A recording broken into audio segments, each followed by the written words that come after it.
all the neighborhoods it is in New York, the poor neighborhoods, people need knowledge, need information.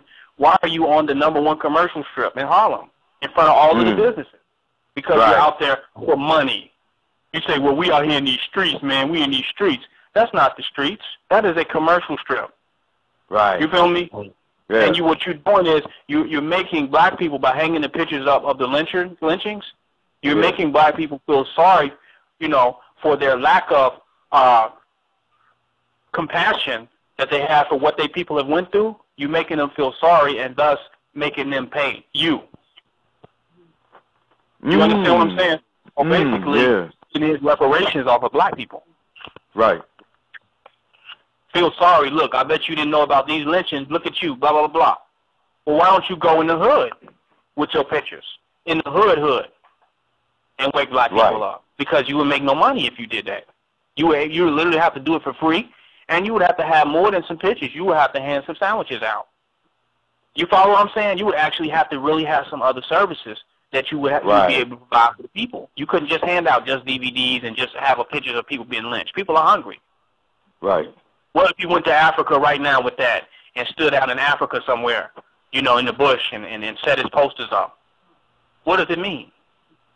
Where people are starving. What do that mean, man? Right. So we need to we need to start organizing ourselves in a way where we can facilitate and address the real needs of our people, the need for the development, the elevation of their condition, and the need of their protection against the forces of white supremacy. Those are two issues that need to be addressed, and we need to be organizing ourselves to address them.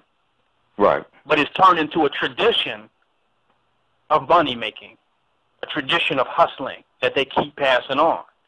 They don't want to get out of that. Why should they want to destroy white supremacy when they're making money off of it? They're making gators, they're selling real estate, they're selling books. Why would you want to destroy white supremacy if you're rich off of it? Do that make any sense? Nah. So you're going to go from being rich off white supremacy to an insurrection tomorrow, to an all-out revolution, to an all-out anarchy where black people are overthrowing the government? Are you going to go from that to that tomorrow? Yeah, that ain't going to happen. We'll be fighting on the side of American patriots, man. These Negroes will be fighting on the side of the neo-Nazis and white supremacy groups in order to reestablish the constitutional fundamental foundation of white supremacy in America. I guarantee you. Right. They'll be right there out there with Alex Jones and the rest of them go boys. Yeah, because at the end of the day, by selling DVDs and books instead of just giving them out, basically, when you're trying to make money off of it, you promoting capitalism, and capitalism is based off of fucking our own people over. You know what I'm saying? Yeah. And when you start talking about this, one thing to say, well, I need to eat, I need to get these resources in order to do something that's going to be pertinent right now. But these cats got 501k plans. They talking about trusts and stocks and, you know what I'm saying? They have a deep vested interest in the perpetuation of this white supremacist system. It ain't no temporary come up. You can't get mad at a person trying to feed his family today. But if you see somebody not moving towards any type of independence and self-sufficiency, then they support the perpetuation of the institutions of white supremacy. I mean, it's obvious. Right.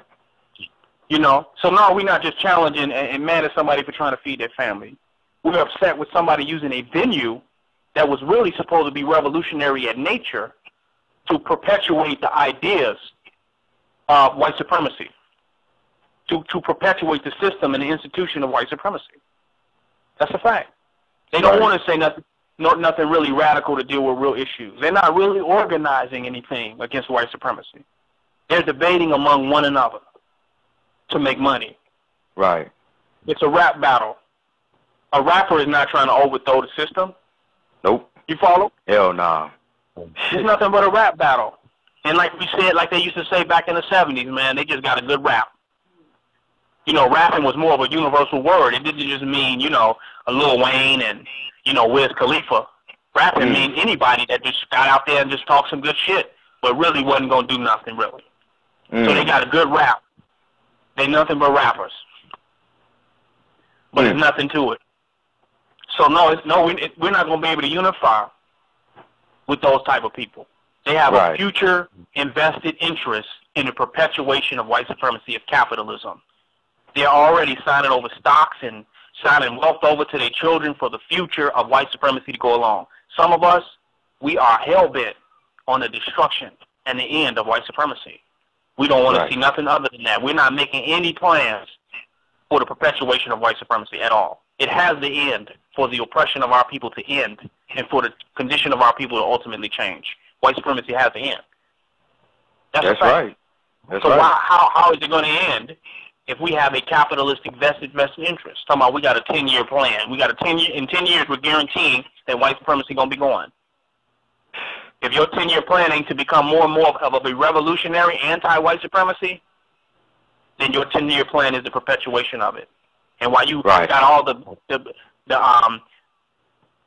regalia on, while you got all, the propaganda, what you're really doing is preparing yourself for the perpetuation of white supremacy.